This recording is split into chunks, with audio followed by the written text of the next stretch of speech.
The fall off.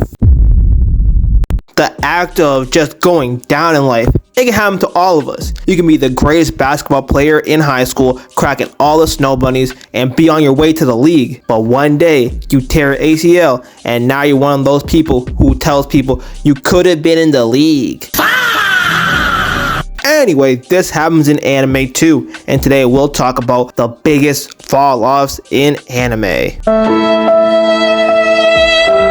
This is a nasty one because if you were watching Naruto for the first time and you saw the Lee and Gaara fight, you would think Lee was going to be top 10 by the end of the series. Facts. He impressed everyone when he dropped his weights and put hands on Gaara.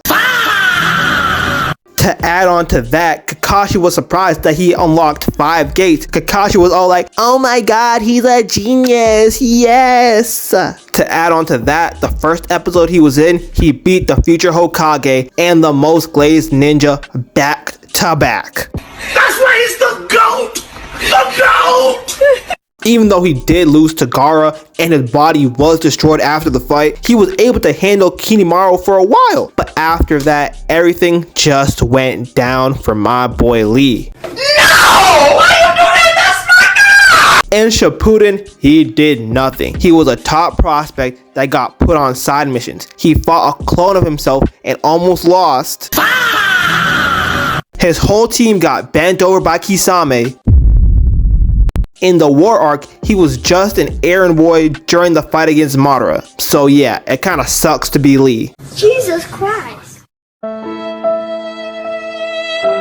To continue on the Naruto fall-off train, Neji Hyuga got done the worst. He was supposed to be the one, man. He had a tragic backstory and was one of the only people in Naruto who was called a genius that I actually personally agree with, but y'all ain't ready for that conversation. Getting back to Neji, he was the greatest Byakugan user before Himawari, I think. He was shutting people's chakra networks down like computers. He was literally in talks with being equal to Black Suit Sasuke, and I'm not gonna lie, I have Neji in 5. Chris Paul, Cliff Paul, Jake Paul, Logan Paul, Lakers in 5. But after the fight against Spider-Man, he wasn't anymore. His greatest feat was beating a bunch of white Zetsu, and he became a Groot victim. Worst part is, he could have blocked the branch with an air palm strike or whatever it's called, and he was the only relevant character to die in the war arc. This one really hurt me because unlike most people, I started watching OG Dragon Ball first and then I worked my way through. But the pain I felt seeing my favorite characters go from finalists in a martial arts tournament to being easy XP for bad guys hurt my heart.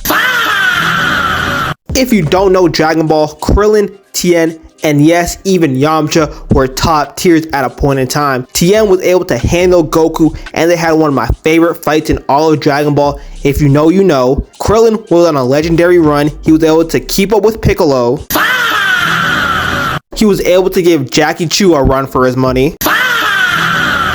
And him and Goku had one of the best choreographed fights in all of Dragon Ball. Search it up, and again, if you know, you know. Even Yamcha was able to defeat Monkey Mode Goku. No way. He also gave Kami some work, but as soon as the Saiyans pulled up, everyone gave up and became a sacrifice that might lead to a power-up. Well, at the end of the day, Tien and Krillin did at least do something in the Tournament of Power, I guess. It's not fair.